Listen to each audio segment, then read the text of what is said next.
Hi, everyone. I'm Kimberly DePersia, the artistic director of All the Line Studio and Incubator. We are gearing up for our Next Step Screenplay Series short scene night, which is July 23rd at Aloma Cinema Grill. And this is different from our regular screenplay series. This is 12 different scenes from 12 different screenplays. So you're getting all these different tastes of different writers and genres and just the whole gamut. So this is part of our writer interview series. So we've been interviewing our writers in anticipation of this event. And today we have Michael Lamberti, who wrote Wings of Freedom, which is one of the scenes that's going to be presenting. So, welcome, Michael. Of Oh, good. Thank you for having me. course, of course. So, tell us a little bit about the overall premise of your screenplay. So, I know it's a feature script. So, tell us about the feature. Yeah. Yeah. Wings of Freedom takes place in a very distant future in like the year 2125. Our main character, Aaron, is actually trying to avenge his mother because she died in a unfortunate circumstances that happened in the movie. I can't really spoil that because that's a very big plot detail, but pretty much think of it as like a revenge story.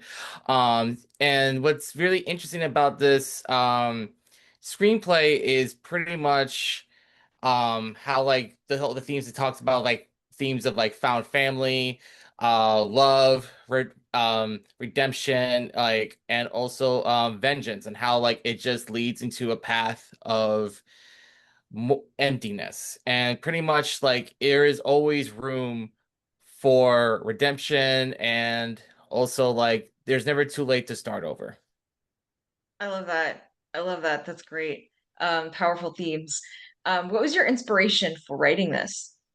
So I'm actually a big tokusatsu nerd. If you don't know what that means, it's pretty much the Japanese of special effects in filmmaking, aka Godzilla, the Power Rangers, Kamen Rider, all that stuff. And I was actually, well, pretty much I had a surgery on my tailbone area, so I pretty much wasn't able to like do anything filmmaking aspect of it. And so I wanted to challenge myself during that time to like write something that's pretty much familiar, but also takes another step forward to it. My writing mentor said pretty much to take something you love to death that people might consider cringe and are not that well liked. And first thing that came to my mind was Power Rangers, because as much as I love the franchise and everything, I always at times still watch some episodes here and there just to like be like, oh, this is a nice good childhood memory.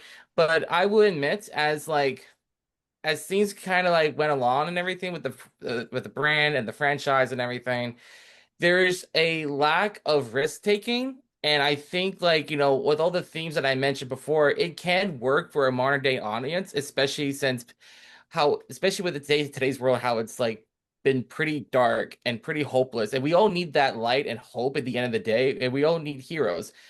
Because it feels like a world without color, and we need that reminder that there are heroes out there and that do stand for diversity, inclusion, and all that.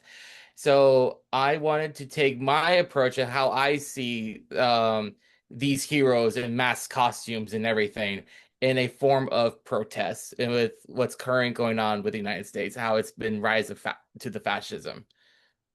Ugh, I love that so much. I love that. I'm like, that's like good vibes.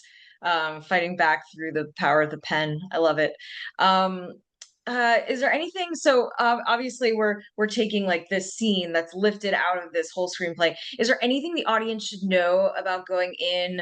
You've talked a little bit about Aaron's background, but anything that we should know about him and Brooke and whatever this the scene entails before they watch it? Anything? Yeah.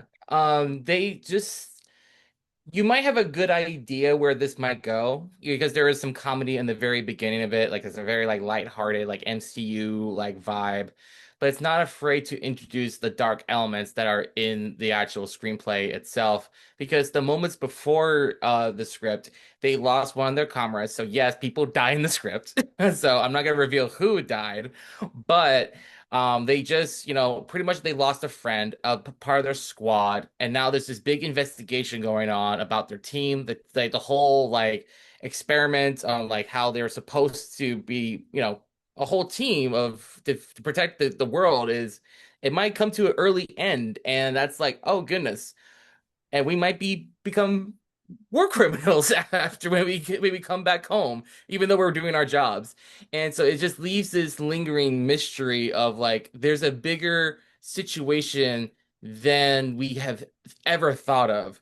It is literally the fact of like this is bigger than ourselves, and this needs to be told, not just within their respective government, but also like the people need to know that there is something dark within our justice system and it needs to be brought into attention.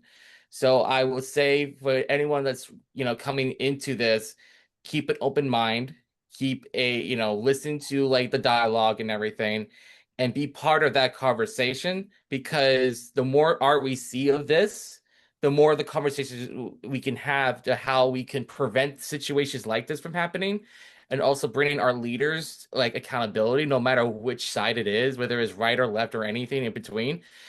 Um, there are signs, and we need to make sure our political bias is not interfering with the actual facts of like, hey, this is pretty messed up. This is a big dark secret, and the people in those seats is making it like 10 times worse, and it's hurting people. It's hurting men, women, children, taking rights and freedoms away.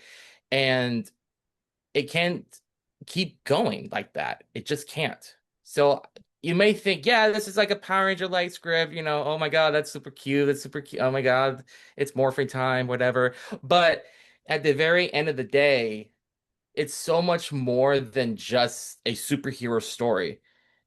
Again, it's an act of protest, and I think everyone should be part of that conversation once you watch the scene. Oh, I love that. I love that. Thank you so much, Michael. That's very, I know if anyone that's watching is like, wow, okay, I'm in. Let's watch this. Let's protest. Let's do this. So, thank you so much for joining us. Very excited to show Wings of Freedom on July 23rd. And for those of you that haven't gotten your tickets yet, get your tickets so that you can make sure to be there. So, thank you so much again, Michael, for joining us. Of course, anytime.